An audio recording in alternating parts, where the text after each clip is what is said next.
Il y a 6 mois, moi et mes amis Missor et Simon, on s'est lancé un défi bizarre, monter une entreprise rentable qui vend des statues. À ce moment-là, on ne savait pas encore dans quelles aventures ça allait nous mener et tous les problèmes qu'on allait devoir résoudre. Bonjour. Et surtout, on ne se doutait pas que c'est ce projet qui allait nous apprendre l'entrepreneuriat de A à Z et en plus s'aligner parfaitement avec nos objectifs philosophiques. On vient de recevoir 100 kg de plâtre. Mais avant que je vous montre ce sur quoi on travaille depuis si longtemps, il faut que je vous raconte l'histoire depuis le début. Allez, suivez-moi. Tout a commencé il y a quelques mois quand mon ami Missor m'a dit qu'il voulait devenir sculpteur. Au départ, j'ai vraiment pas compris. Je me suis dit, c'est quoi encore cette idée bizarre? J'ai commencé la sculpture, mais c'est trop triste parce que tout est en train de s'effriter. Pour moi, sculpteur, c'était Rodin. C'était pas un métier où on pouvait gagner de l'argent. Il y avait une main qui tenait une torche et puis à un moment, c'est juste tombé comme ça. Oups. Quelques semaines plus tard, après plein d'essais, il décide de se lancer dans Nietzsche. Et là, d'un coup, ça commence à attirer mon attention. Nietzsche a beaucoup influencé ma pensée avec ses réflexions qui sont à rebours des idées modernes et avec son modèle du surhomme qui arrive à créer ses propres valeurs malgré la chute des repères traditionnels. Là, d'un coup, pour la première fois, je me suis dit que ça m'intéresserait d'avoir un buste de Nietzsche dans ma chambre. Alors, je ne donnerai pas de détails sur son processus de travail, mais toujours est-il que 2 mois après avoir commencé, il avait fini Nietzsche.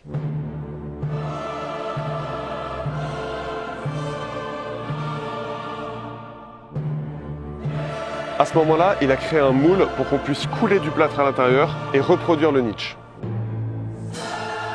Et puis on a fait une vidéo sur sa chaîne pour annoncer qu'on les mettait en vente. Je me souviens que juste avant de mettre en ligne la vidéo, on avait fait nos pronostics. Missor était très optimiste, il disait qu'il y aurait des dizaines de ventes. Simon avait dit 15 ou 20 et moi, j'avais dit 5 ou 10. Et puis on l'a mis en ligne et en quelques jours, on a eu 50 emails d'achat. Maintenant, au début, on a pris ça comme une bonne nouvelle, mais en fait, on n'était absolument pas prêts. Je fais un petit tour, parce qu'après moi je m'en vais. Le procédé, c'est pas compliqué. 2 ingrédients, de l'eau cristalline et du statue rock. Qu'est-ce qui se passe là? Explique. Il est en train d'expliquer à ma place là. Alors là, on a le moule en silicone. Dedans, il y a tous les détails. Et donc, pour qu'il tienne bien en place, on l'entoure avec sa coque en plâtre. Et après, on l'entoure avec sa coque en plâtre. Et après, on va venir couler par la base ici. On va couler le plâtre que après on va vous montrer comment on prépare. Donc là, on coule le plâtre ici. Et là, je mets l'élastique autour. Bon, l'élastique, on s'en bat les couilles, donc c'est pas très intéressant. Pour envoyer autant de statues, il va nous falloir du plâtre, de la main d'œuvre, gérer les envois, gérer toutes les adresses. Donc, on a mis en place un plan. Missor se concentre sur la direction artistique et travaille sur la prochaine statue. Simon, de son côté, c'est le chef du coulage des Nietzsche. Et moi, je coordonne tout le reste. La logistique, les envois, le site web, la partie légale. Sur quelques semaines, notre objectif était de taille. Passer d'un petit atelier à une vraie entreprise qui peut produire des dizaines, voire des centaines de statues. Et quand la vraie production a commencé, les vrais problèmes ont commencé.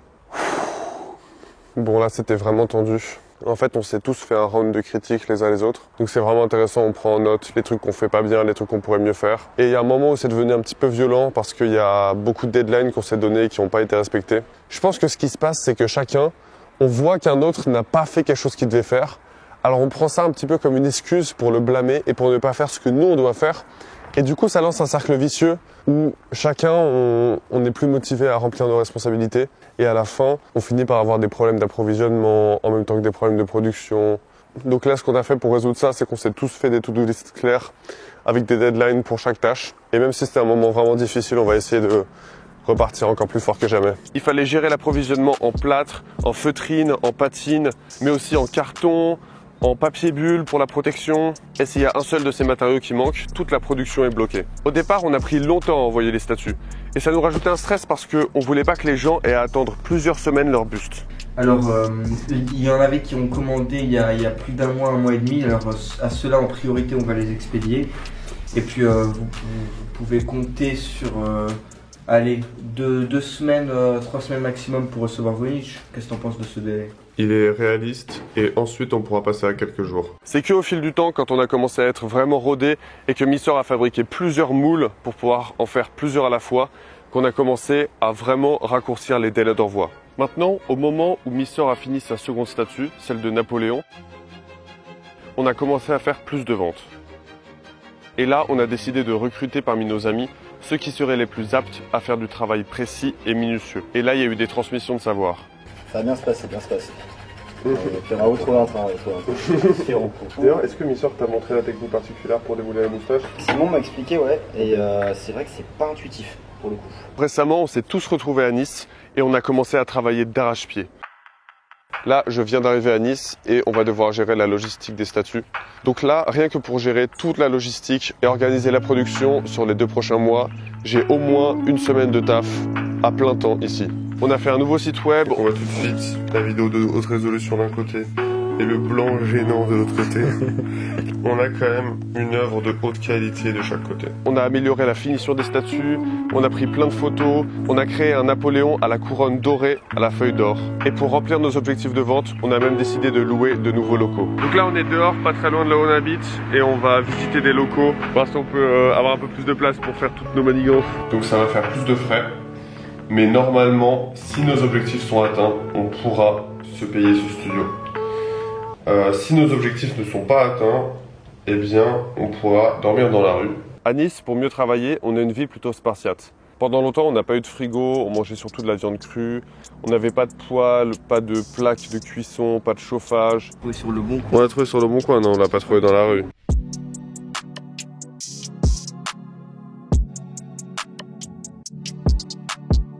Donc on a récupéré un frigo chez quelqu'un.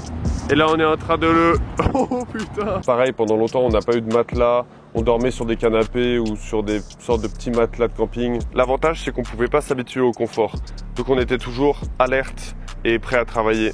Même si aujourd'hui on est bien content d'avoir tout ça. Et l'inconfort, ça t'aide aussi à accepter l'idée que c'est pas assez et il faut plus. Et en fait j'imagine le même endroit, mais avec des fauteuils confortables, des canapés, une télé et tout. On en aurait juste moins fait. Mais en réalité, au-delà de l'entreprise et du travail, ce dont je suis vraiment le plus heureux quand j'y repense, c'est toutes les aventures qu'on a eues. Quand on allait chercher les cartons et qu'il n'y avait plus aucune place dans la voiture, quand on faisait des tractions sur les échafaudages parce que les salles étaient fermées, ou les manières bizarres qu'on a inventées pour faire des exos en se lestant. Il y a même une fois où dans la pièce où on stockait les cartons, ils sont tombés devant la porte et donc on pouvait plus l'ouvrir. Simon, t'es en live. C'est pas vrai. Une entreprise sérieuse. Le carton s'est mutiné. Ah, c'est un véritable bras de fer entre moi et ce carton. Je dois régler les choses seul à seul. Et puis il y a eu les bains de minuit. Enfin, il y a une partie de moi qui a envie, une partie de moi qui a pas envie. Quelle ampleur. 1, 2 et 3, Massoud. Ouais. Les expériences culinaires. Putain, ils ont l'air trop bons les cœurs de dinde. Un autre truc que j'ai beaucoup aimé, c'est quand pour économiser les frais de port, on remettait les statues en main propre parce que du coup on rencontrait des gens et très souvent on avait des super discussions.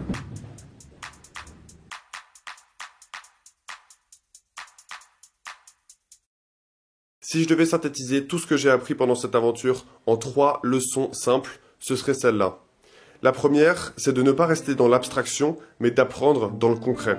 Moi j'ai un vice qui est assez commun, c'est que une fois que j'ai visualisé le fait que je peux atteindre mon objectif, une fois que j'ai compris uniquement dans l'abstraction quelque chose, et ben finalement j'ai l'impression que j'ai plus rien à apprendre et donc que j'ai pas besoin de faire les choses concrètement. Ça non seulement c'est quelque chose qui empêche d'avoir des résultats, puisque ça m'empêche parfois d'aller jusqu'au bout de mes projets, mais en plus c'est faux parce que quand on apprend à faire quelque chose concrètement, on se rend très vite compte qu'il y a plein de choses qu'on n'avait pas imaginées quand on y réfléchissait, et on fait cet apprentissage vraiment pragmatique de résoudre les problèmes au moment où ils arrivent. Au début, faites tout de A à Z. Quand vous avez tout fait de A à Z et que l'argent est rentré, vous pouvez avoir quelqu'un qui vient vous soulager de certaines tâches, mais si vous n'êtes pas obsédé de A à Z, le point de rupture, il va se trouver quelque part et ça va probablement être à l'endroit où vous n'étiez pas obsédé. Bonsoir Simon. Bonsoir Florent Tavernier. Alors, je vois que t'es en train de faire des belles carabistouilles. Effectivement, on carabistouille toute la soirée. Il y a le côté indépendant, évidemment, comme on peut le voir dans ce terrible atelier d'anarchistes. C'est pas le milieu le plus ordonné. Le CDI, c'est très sécurisant. Là, je dirais que notre activité, c'est tout l'inverse. C'est-à-dire qu'on peut pas du tout anticiper, mais on pense souvent au négatif comme ce qui pourrait arriver, mais là je penserais plus au positif.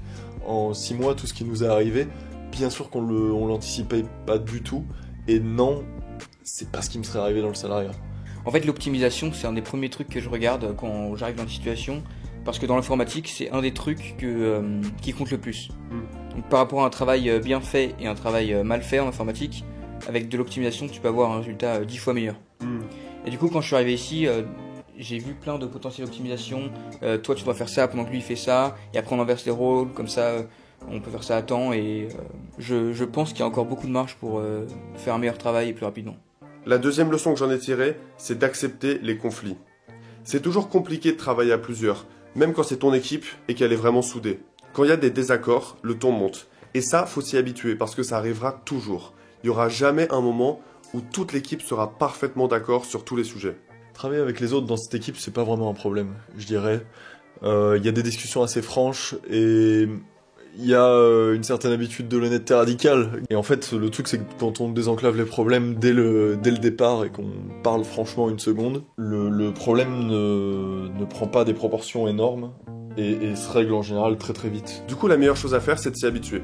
C'est de se dire, ok, va y avoir des moments où il y aura un peu de tension, et il va falloir faire des compromis, parce qu'on sait qu'on fera pas un choix qui plaira à tout le monde. Et la troisième chose, et la plus importante que j'ai appris pendant cette aventure, c'est de travailler sur un projet qui a un sens. Tu sais, j'ai un peu réfléchi, parce que j'ai entendu parler par des rumeurs, j'ai entendu dire les questions que tu allais poser, c'était quoi. Donc j'ai un peu réfléchi. Mais en fait, je me sens vraiment un peu ridicule, parce que je sais que je vais donner des conseils vraiment bateaux. Tu vas au rayon développement personnel, tu ouvres le bouquin, genre aimez ce que vous faites, tu vois. Typiquement, ça m'a toujours énervé les gens qui disent ouais, faut aimer ce que vous faites, parce que je pars du principe que faut bien que des gens retournent des steaks aussi au McDo pour que la société tienne debout, et je pense pas que quand ils font ça, tu vois, ils sont amoureux de leur steak. Mais par contre, quand on fait de l'entrepreneuriat comme on fait, quand on fait quelque chose, quand on veut ouvrir, on va dire, une nouvelle voie, ou dans notre cas une voie ancienne mais qui n'a pas été repassée depuis longtemps, pour le coup on doit vraiment aimer ce qu'on fait. Si vous m'aviez demandé, il y a quelques années, dans quel projet entrepreneurial je me lancerais plus tard, je vous aurais forcément parlé de projets sur internet, de sites web, peut-être même de logiciels, mais je vous aurais jamais parlé d'un business de statut. Et aujourd'hui, après 6 mois, je me rends compte que c'est quelque chose qui a beaucoup plus de sens que si je faisais simplement un produit sur internet, un truc classique. Parce que Napoléon, Nietzsche, c'est des figures qui m'inspirent. Quand je travaille dans ma chambre à Paris et que je vois le regard de Nietzsche qui me regarde de haut, je sens qu'il se passe quelque chose. Je sens que ce fantôme qu'il y a dans ma chambre, ce témoin du passé, il représente quelque chose de réel, d'ancré. Quelque chose de solide qui durera des siècles. J'espère que la vidéo vous a plu. De toute façon, je vous en reparlerai dans le futur pour vous tenir un petit peu au courant des avancements de ce qu'on fait. Et on se retrouve dans quelques jours pour une nouvelle vidéo et un nouveau pas vers le surhomme. Allez, ciao. Est-ce que tu penses qu'on va devenir millionnaire ? C'est certain.